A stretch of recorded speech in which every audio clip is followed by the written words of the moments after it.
think even as much work as you do on yourself, we're all human and we can let the negative emotions come in. But I think definitely what I've gotten a lot better at over the number of years is the bounce back ability. The bounce back ability. Bounce back ability. And because I would sit in the same place, and trying to be more, actually I did a post about acceptance the other day, and it's sort of having that little bit of kindness and acceptance of where you are. And I know myself, I find that frustrating sometimes, when you feel like you've gone back the way, but ultimately why I want to be there for people is so they feel seen, so they feel heard, and to know that I have been there. And even though I'm not saying that I've got it all sussed, I'm still very much like on the journey, on the path, however you want to, and just say it, but I am a hell of a lot further forward than I was. So it's about what you can do to try and help you in that moment. Like, I think movement, hence the exercise, movement's one of the most powerful things for me. And it doesn't have to be hardcore exercise. Walking, I mean, I walk miles every day because it's like my release. So just getting outside, a bit of nature. Well, human beings are meant to like, if like you've got a hard decision to make or you're feeling stressed, people say like when they get overwhelmed, like, I'm going to go take a walk before I make this decision. Or they're like, I'm just going to go take a walk because I need to clear my head. Yeah. Because you're meant to walk. You're designed to do that. And it's like when you stop doing that and you just sit down all day, like obviously I'm in the office job, but I still train. But when I sit down for long periods of time, I can't imagine not moving. I'm I need to get up and move. My brain works better when I move. So and that's 100%. One thing I've started factoring into my week again is at least one time leaving my phone in my room as I go out, so I don't have it on me at all. And it's just so nice. It's so like calming and just peaceful. Yeah, knowing no one can get in contact with me, and it's just a way. So movement, and also fueling your body correctly. Yeah, right nutrition. Yeah, water intake. A lot of people don't drink enough water. 100% no. I've got this. It's actually over there. I can't reach it. Yeah, mine's down here. Yeah, it's over there. I can't reach it. But I have a 2.2 litre bottle of water that I carry around with me like everywhere. It's like attached to me. I used to have a bright pink one. I smashed it during lockdown, unfortunately. I'm gutted that's not here today. I know, but the reason I have glitter on as well. No, I don't like glitter. What? I don't. So I'm one of these weird people. I don't like things on my skin. Oh, okay. And glitter never comes off. I remember this girl when I worked at TGI's. If she listens to this, I'm still gunning for you. I'm still gonna kill you. But we had this glitter spray because we put them on cocktails over Christmas time, and she knew I hated glitter, and she followed me around spraying my backside with this glitter spray. And I honestly wanted to put her in the ice crusher. So it was just, I was like, get away from glitter. But I used to have the pink water bottle because what a lot of people don't realize is, and I'm sure you'll agree with this as well, is if it's not visible, you'll forget. So with having a massive pink water bottle, you can't ignore it. No, definitely can't. If you don't have the water there, you'll not drink. It's as simple as that. It's as simple as that. Yeah, no, so I definitely, I feel so much better when I stay well hydrated and, just eating well, getting enough fruit, veg, and, not filling my body with goodness as opposed to crap. Yeah. Don't get me wrong, like, as you'll know, I still very much bloody love a glass of wine. Really? I had no idea. Yes. We had no idea. Yes. I am known as Malteser girl to some people. I have a ration, right? My boyfriend laughs at this. So I literally have a box of Maltesers. I have a little bowl and I'm like, 1, 2, 3, 4. I literally ration about, and it sounds so weird, but 12 to 15 Maltesers a day. So I have them every day still. But it's because I totally don't believe in this like deprivation thing. Yeah. Because I think you should still allow yourself. Because I think if you deprive yourself of everything, then it'll either make you binge. So I still enjoy myself. I'll still go out for a pizza every now and then, but again it comes back to that balance. It's all about balance. And life is, and it depends on your goal as well. If you're obviously going to compete and you have to strip all your body fat, that's a little bit different.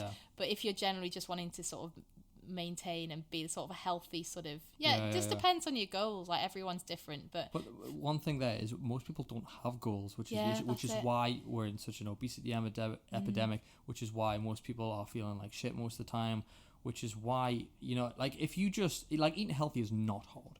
It's not that hard. It's not that expensive either. People think, it's expensive for chicken, and chicken nuggets are so much cheaper. It's not. Have you seen the price of McDonald's these days? Yeah, exactly. I'm just like, no. Burger King, KFC is a rip-off. I love KFC, don't get me wrong, but it's raw. And even if you go to places, you know, like for meal deals, and they're still gonna shot up quite a lot. Yeah, 100%. Domino's meal deal is so expensive.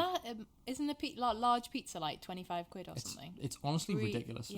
They're nice, I like them, but I don't think they're worth the money. No. 100%. But it's not hard. It's just, it comes down to pure laziness, in all honesty. I'm sure you probably attest to that. It is laziness. Yeah. Like, where there's culture now where it's a convenience-based diet, loads of people are over carbon and under protein and veg because carbs are so convenient. I've said this before on this podcast. Carbs are so convenient. Pasta, you can get it in a few minutes.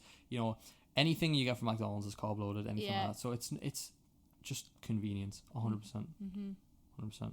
Anything else with the mindset shift? Obviously, we've got movement and healthy I think water. I talked about this again in my live. I'll keep referencing that past live I did.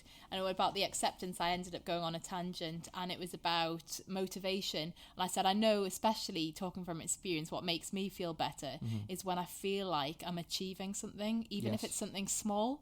And you know, there's that, I can't think of the exact quote, but some people think that they have to be motivated before they do something, when actually if you just take action and do something, then the motivation sort of follows. You get motivated from seeing the progress on the results. So I know when I'm sort of in my cycle, say if I've got negative thoughts or I'm like feeling anxious, as soon as I put my mind to something or feel like I'm achieving or doing something, even do my live videos, they empower me in itself. So I think it makes you feel like you're achieving that little thing. So it's just like building blocks. Do you write your wins? Are you one of those people that writes their wins down in journals? I don't actually write my wins. That's something good to do. I don't either. But me and Luke started this thing on a Monday morning. We come in and we would write down our 5 wins and 5 disappointments. That's good. So 5 wins, 3 disappointments, basically. So for example, it could be something small as, you know, I went to the cinema. That's a win, right? Yeah. Or I did this, but they compile. You think 5 a week, easy, right? But then when you compile it up over a month, over a year, and if you can visibly see that, you can go, holy shit, I had a pretty good year. Yeah, but most people don't do that. They're like, oh, my week was shit. And it's like, well, try and find some good in it. Like, you are in charge of your own state. Like, you need to sort that out, It's like, I always use the car analogy, that you are in the driving seat, so... Yeah. Most people live like a passenger, though, which is unfortunate. But it's up to people like us and the other people that come on this podcast to try and shake people out with that. Try and wake them up and say, you have potential, you can do this. Like, you might not be like, you know, the next... I don't know, Gordon Ramsay if you want to be a chef. You're not going to be him. You're not going to be the next Joe Wicks if you're a fitness guy. Yeah. But there's a good chance you're still going to change people's lives. You're still going to have some good to do. Yeah. Like 100%. Like even if it's just working in the background, do you know what I mean? You can make a massive difference to someone's life. Yeah. And I think I was told a while ago by a friend, focus on the power of one. So if you're helping one person, that's still amazing. Yeah, because it spirals then because that person then helps someone else. That's and then it. Yeah. 100%. So talking about when we talk about like the water and hydration and stuff, obviously they're very big self-help habits, I would call them, right? But one thing I want to discuss is the self-help junkie, right? So for self-help, it sounds like a lot of work to a lot of people, which puts people off. People hear self-help and go, oh, one of them self-help gurus. Yeah. You know what I mean? But actually, they're kind of right.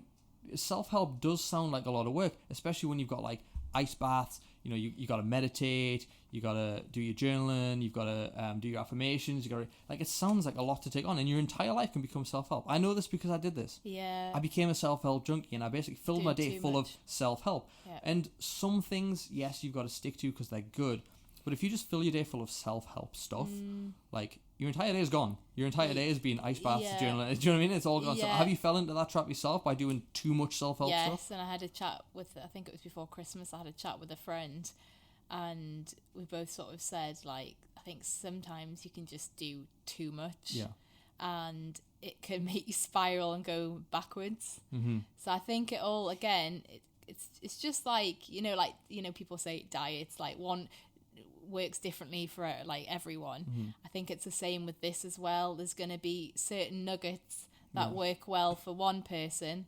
Like someone might, it depends what, some people might be more artistic. So their escape might be drawing, whereas someone might get released from playing an instrument or walking or so I think it just depends. Yeah.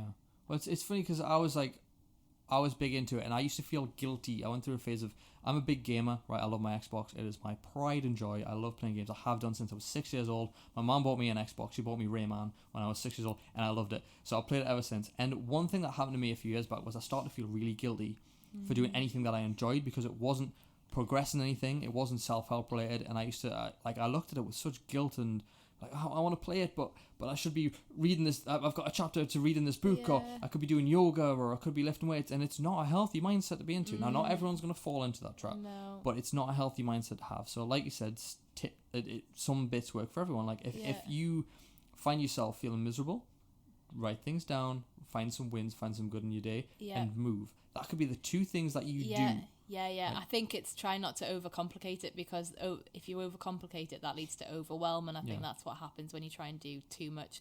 So it's like the same as if someone's like, I want to lose weight, I want to do that, and they think that they have to, right, I can't eat this, I can't do this, I've got to do that, and I always just say, just narrow it, scale it down, and at least take two things and work on them first, and then notice how you feel. Yeah, but a lot of people, especially with weight loss as well, say, I've tried everything.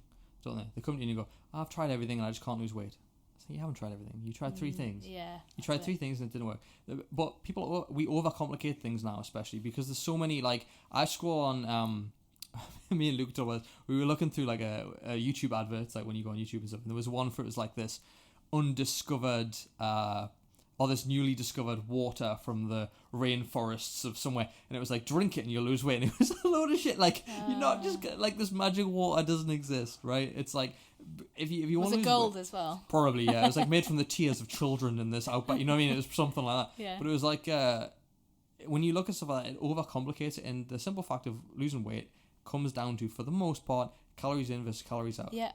100%. But people are like, well, this diet should work, this is the next thing, this is the next crazy fad. We want this miracle cure, right?